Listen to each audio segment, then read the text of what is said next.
السلام علیکم ورحمۃ اللہ وبرکاتہ۔ پیارے دوستو، ایک زانی شخص جب اپنی بیٹی جیسی نیک لڑکی سے زنا کرنے لگا تو اللہ کا کیسا عذاب نازل ہوا، یہ آج کی اس ویڈیو میں دیکھ کر پیارے دوستو آپ کے بھی ہوش اڑ جائیں گے اور آپ کانوں کو ہاتھ لگانے پر مجبور ہو جائیں گے۔ پیارے دوستو، جو لوگ دوسروں کی عزت خراب کرتے ہیں ایک دن ان کے ساتھ کیا ہوتا ہے یہ آپ آج کی اس ویڈیو میں بہت اچھی طرح سے جان پائیں گے، اس لیے آپ سے گزارش ہے کہ ویڈیو کو آخر تک ضرور دیکھیں گا اور آگے پڑھنے سے پہلے کنفرم کر لیں کہ آپ نے ہمارا چینل سبسکرائب کر رکھا ہے، اور اگر نہیں کیا تو ابھی ہمارا چینل سبسکرائب کرتے ہوئے ساتھ موجود بیل آئیکن کو ضرور آن کر لیجئے گا تاکہ لیٹسٹ اپلوڈ ہونے والی ہماری ویڈیوز کا نوٹیفیکیشن بر وقت آپ تک پہنچتا رہے۔ آئیے دوستو اس خوبصورت ویڈیو کا آغاز کرتے ہیں۔ پیارے دوستو، پرانے وقتوں کی بات ہے کہ ملک شام میں ایک بادشاہ رہتا تھا۔ یوں تو وہ بہت ہی انصاف پسند تھا اور اپنی رعایا کا بہت ہی زیادہ خیال رکھتا تھا، لیکن اس میں ایک برائی تھی کہ وہ جب بھی کوئی جوان اور خوبصورت لڑکی کو دیکھ لیتا تو اسے اٹھوا کر اپنے محل میں لاتا اور ایک رات اس کے ساتھ گزارنے کے بعد اسے چھوڑ دیتا تھا۔ ایسا کرنے سے اس کی خواہش تو پوری ہو جاتی تھی لیکن اس لڑکی کی زندگی خراب ہو جاتی۔ بادشاہ کا شکار بننے والی زیادہ تر لڑکیاں زندگی بھر کے لیے یا تو ذہنی مریضہ بن جاتی تھی یا پھر اپنی زندگی خود ہی ختم کر لیتی تھی، اور اس کے پیچھے وجہ یہ تھی کہ بادشاہ طاقت کے لیے خاص قسم کی دوائی استعمال کرتا تھا، اس لڑکی کے جسم میں بھی وہ دوا اثر کر جاتی تھی جس کا نتیجہ کچھ دنوں میں بہت ہی تباہ کن نکلتا کرتا تھا۔ لیکن بادشاہ پر اس دوائی کا کوئی برا اثر نہیں ہوتا تھا کیونکہ وہ اس دوا کا عادی ہو چکا تھا۔ اگرچہ بادشاہ اپنی بری اس عادت سے بہت زیادہ بیزار تھا، پریشان تھا، لیکن وہ مجبور تھا، وہ چاہ کر بھی یہ کام نہیں چھوڑ سکتا تھا۔ جس دن اس کو لڑکی نہیں ملتی تھی اس دن اس کی طبیعت بہت ہی زیادہ بگڑ جاتی تھی۔ بادشاہ نے اس کام کے لیے اپنے خاص وزیر کی ڈیوٹی لگائی ہوئی تھی کہ وہ روزانہ شام کو گھوڑے پر بیٹھ کر شہر کے بازاروں میں نکل جاتا اور چن چن کر خوبصورت لڑکیاں پسند کرتا تھا اور ان کے گھر والوں کو منہ مانگی رقم دے کر لڑکیاں خرید لیتا تھا۔ پھر تمام لڑکیاں بادشاہ کے سامنے پیش کرتا اور جو بھی لڑکی بادشاہ کو پسند آ جاتی وہ بادشاہ کے ساتھ رات گزارنے کے لیے منتخب کر لی جاتی، باقی تمام لڑکیاں واپس بھیج دی جاتی تھی۔ لیکن واپس بھیجنے سے پہلے وزیر ان لڑکیوں کو اپنے کمرے میں لے جاتا اور ایک پائی ان کے جسم سے وصول کرتا تھا۔ یوں سمجھ لیجئے کہ ایک طرف تو بادشاہ انتہائی رحم دل اور نیک انسان تھا اور دوسری طرف وہ اپنی فطرت سے مجبور ہو کر رعایا کی لڑکیوں کو برباد کر رہا تھا۔ لوگ اتنی دولت دیکھ کر خاموشی سے اپنی بیٹی بادشاہ کو پیش کر دیتے تھے، اور کوئی شخص اپنی بہن یا بیٹی دینے سے انکار کرتا تھا تو وزیر اپنے سپاہی بلا کر زبردستی لڑکی کو اٹھوا کر محل میں لے جاتا تھا۔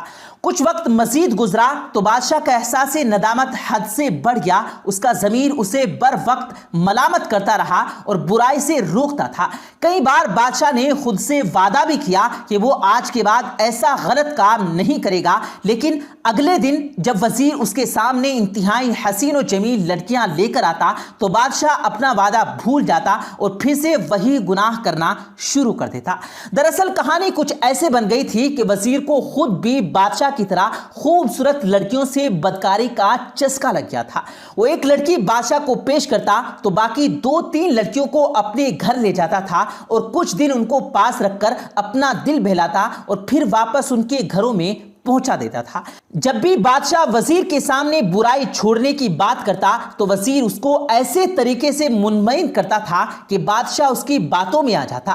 وزیر کی بیوی تو نہیں تھی، وہ بہت عرصہ پہلے دنیا سے رخصت ہو گئی تھی، لیکن اس کی ایک جوان اور بہت ہی خوبصورت بیٹی تھی جو بہت ہی زیادہ نیک تھی۔ وہ اتنی زیادہ پرہیزگار تھی کہ سارا دن روزہ رکھتی، رات کا زیادہ تر حصہ عبادت میں گزارتی تھی۔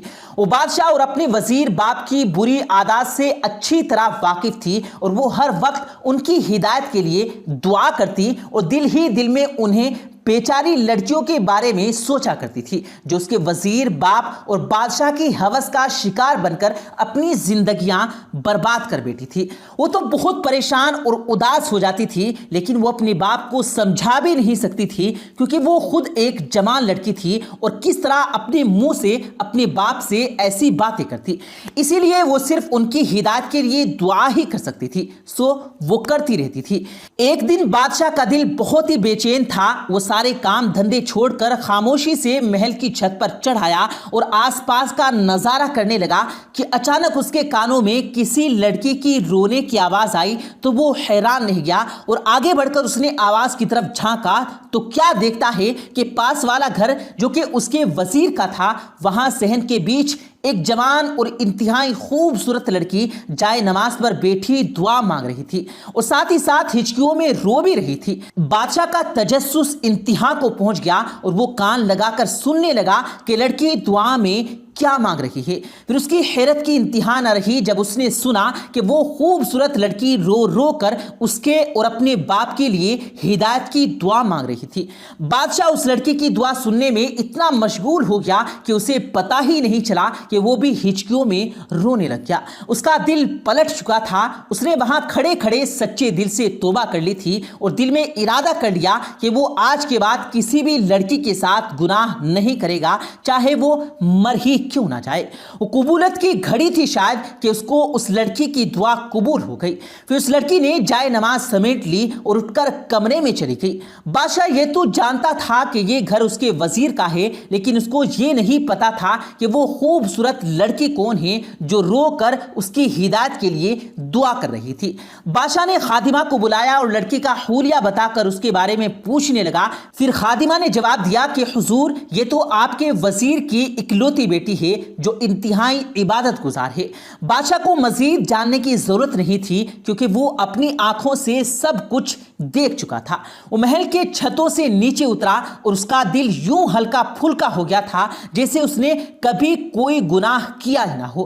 بادشاہ نے اسی وقت صدقہ دیا اور بہت سے غریبوں میں کھانا تقسیم کیا۔ جب شام ہوئی تو بادشاہ کا وزیر 3 خوبصورت لڑکیاں لے کر اس کی خدمت میں حاضر ہوا اور کہنے لگا کہ حضور، ان میں سے ایک اپنے لیے پسند کر لیجئے۔ لیکن بادشاہ جو کہ سچی توبہ کر چکا تھا، لہٰذا اس نے وزیر کو سختی سے منع کر دیا کہ آج کے بعد تم میرے لیے کوئی لڑکی نہیں لاؤ گے، ان تینوں کو عزت کے ساتھ ان کے گھروں میں چھوڑاؤ۔ اس پر وزیر پریشان ہو گیا اور سوچنے لگا کہ اگر بادشاہ نے اس کام سے سچی توبہ کر لی تو وہ مفت میں حسین و جمیل لڑکے سے لطف کیسے اٹھائے گا۔ چنانچہ وہ بادشاہ کو قائل کرنے لگا کہ یہ کام آپ کا حق ہے اور یہ کام تو آپ ہمیشہ سے کرتے آئے ہیں۔ لیکن بادشاہ نے اس کی ایک نہ مانی۔ جب وزیر اپنی باتوں سے باز نہ آیا تو بادشاہ نے اچانک کہا کہ ٹھیک ہے، میں یہ کام کرنے کے لیے تیار ہوں، لیکن لڑکی میں پہلے سے پسند کر چکا ہوں۔ تو وزیر جلدی سے بولا کہ مائے باپ آپ حکم کریں، میں لڑکی ابھی آپ کی خدمت میں حاضر کر دوں گا۔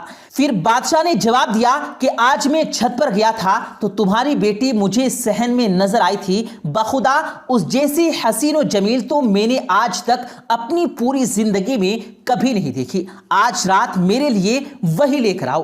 بادشاہ کی یہ بات سن کر وزیر لرز گیا۔ وہ اپنی اکلوتی بیٹی سے بہت ہی زیادہ پیار کرتا تھا اور کبھی بھی اس کے لیے ایسا سوچ بھی نہیں سکتا تھا۔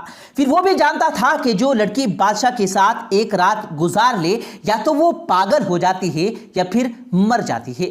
وہ اپنی بیٹی کی ایسی حالت کیسے برداشت کر سکتا تھا؟ لہٰذا وہ بادشاہ کے پیروں میں گر گیا اور معافی مانگنے لگا، لیکن بادشاہ اپنی بات سے پیچھے ہٹنے کا نام نہیں لے رہا تھا۔ اس کا کہنا تھا کہ یہ میرا حق ہے اور یہ کام تو میں ہمیشہ سے کرتا آیا ہوں۔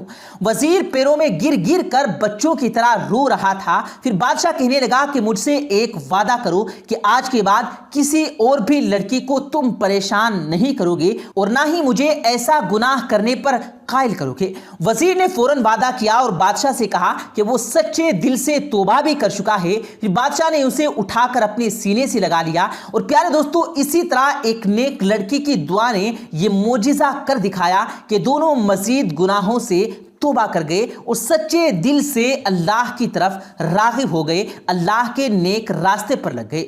پیارے دوستو، اگر آپ کو ہماری آج کی ویڈیو پسند آئی ہو تو اسے لائک کیجیے گا، کومنٹ باکس میں اپنی قیمتی رائے کا اظہار بھی ضرور کیجیے گا اور اپنے دوستوں کے ساتھ اس ویڈیو کو شیئر کرنا مت بھولیے گا۔ مزید ایسے ہی ویڈیوز پانے کے لیے ہمارے یوٹیوب چینل کو ضرور سبسکرائب کیجیے گا۔ ملتے ہیں پھر ایک قیمتی ویڈیو کے ساتھ، تب تک کے لیے اللہ حافظ۔